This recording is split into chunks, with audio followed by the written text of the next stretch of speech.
Heap কীভাবে এখানে নেবা দেখো, প্রথমে রাবারের জন্য 2 ইঞ্চি বাড়তি রেখে এরপরে নিচে নামিয়ে নেবা 14 ইঞ্চিতে। এটা মার্কিং করে নেবা, আমি মার্কিং করে নিয়েছি। এরপরে হচ্ছে গিয়ে এখানে হচ্ছে 2 ইঞ্চি নেবা, বা যদি মোটা হয় তাহলে 2.5 ইঞ্চি নেবা। তারপর হচ্ছে এখানে একটা শেপ করে দেবা, আমি এখানে শেপ করে দিচ্ছি। এই নিয়মে কাটিং করলে তোমাদের হিপে কোনো সমস্যা হবে না। 38 যাদের সাইজ তাদের জন্য। এরপরে দেখো আমি মেপে নিয়েছি 15 ইঞ্চি আছে, সেলাই দিলে 14 ইঞ্চি থাকবে। তারপরে হচ্ছে গিয়ে এখানে তোমরা প্যান্টে পট্টি কাপড় জয়েন দেবা কীভাবে দেখো। প্রথমে আমি 4 টুকরা কাটিং করে নিয়েছি। তারপর হচ্ছে এভাবে করে প্রথমে 4টে জয়েন করে নেব। তারপর হচ্ছে গিয়ে এভাবে লক করে নেব। এই নিয়মে তোমরা হচ্ছে পট্টি কাপড় জয়েন করে নিতে পারো। ডবল সেলাই দিয়ে দেবো, আমি ডবল সেলাই দিয়ে দিচ্ছি। দেখো একই কাপড়ে তোমরা কামিজ এবং হাতা কাটিং করতে পারো। উপরের সাইডে হাতার মেজারমেন্ট করে নেবা এবং নিচের সাইডে কামিজ। এইভাবে করে একসঙ্গে করে তোমরা হচ্ছে কি এইভাবে ড্রয়িং করে নিয়ে খুব সহজভাবে কাটিং করে নিতে পারো।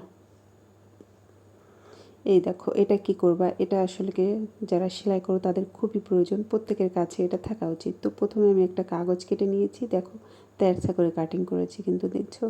এরপর হচ্ছে এটা বসিয়ে তার উপরে সেলাইয়ের জন্য বাড়তি অংশ নিয়ে কাটিং করে নিচ্ছি। যদি আমার এখানে নতুন হয়ে থাকো তবে অবশ্যই আমার ইউটিউব চ্যানেলটা সাবস্ক্রাইব করে রাখবা নতুন ভিডিও পাওয়ার জন্য। তারপর হচ্ছে আমি কাটিং করে নিয়েছি 4 সাইডে। এই নিয়মভাবে আমি 4 পিস কাটিং করব। তো প্রথমে 2 পিস কাটিং করছি, এরপর আরও 2 পিস কাটিং করে নিচ্ছি সেমভাবে বসিয়ে। তারপর হচ্ছে এক সাইডে লক করে নিচ্ছি, ডবল সেলাই দিয়ে দিতে হবে।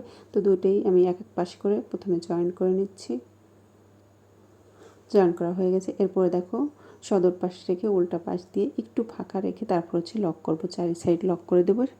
একটু ফাঁকা রাখবো যেহেতু ভিতরে যেহেতু আমরা কিছু একটা দিতে পারি। তারপর হচ্ছে 4 সাইড কাটিং করে নেব এইভাবে করে। এরপর আমি সদর করে নিচ্ছি।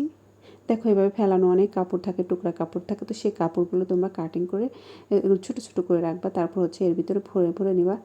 তারপর হচ্ছে কিছুটা পরে হাতও দিয়ে পিটিয়ে মানে শক্ত থাকে আর কি। তারপরে হাত দিয়ে সেলাই করবা। যারা মেশিনে সেলাই করো তাদের কাছে এটা থাকা উচিত, কারণ আয়রন করার সময় তোমার কলার ব্লাউজের এটা খুবই উপকারী হয়, হেল্পফুল হয়।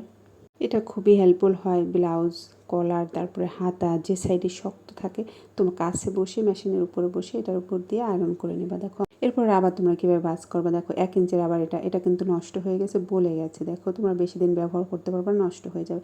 তো তার জন্য কী করতে হবে, দেখো 1.5 ইঞ্চি তোমরা রাবার নেবা। এই রাবারটা সালোয়ারে ব্যবহার করবা, কারণ সালোয়ারে যেহেতু বারবার খোলা হয় পরা হয় রাবারটা লুজ হয়ে যায়, তো এই রাবারটা খুবই ভালো। এরপরে হচ্ছে গিয়ে হিজাবের মুখের যে অংশ থাকে সেই অংশটা আমি এখানে লম্বা নিয়েছি 7 ইঞ্চি, চওড়া নিয়েছি 10 ইঞ্চি, এবার রাবার নিয়েছি 6 ইঞ্চি। দেখো তারপর হচ্ছে এক কর্নারে আমি রাবারটা লক করে নিচ্ছি। এরপরে সেমভাবে পাশেটাও করে নেবা। তারপর এখানে ভাঁজ দিয়ে নিয়েছি, কাপড়টা কিন্তু জয়েন্ট দিয়ে নিয়ে 2 পার্ট রেখেছি, মাঝখানে জয়েন্ট ছাড়া। এভাবে করে সেলাই করে নেবা।